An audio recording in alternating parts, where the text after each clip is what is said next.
You ask Tiger to solve. This deals with linear equations with one unknown. The final result is x equals 19/20. Let's solve it step by step.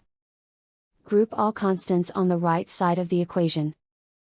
Subtract 21/4 from both sides.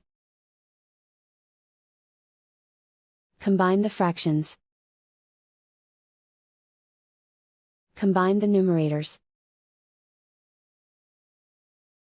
Reduce the zero numerator. Simplify the arithmetic. Find the lowest common denominator. Multiply the denominators. Multiply the numerators.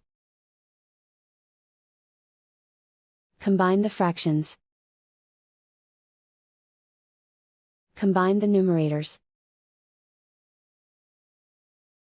And so the final result is x equals 19/20.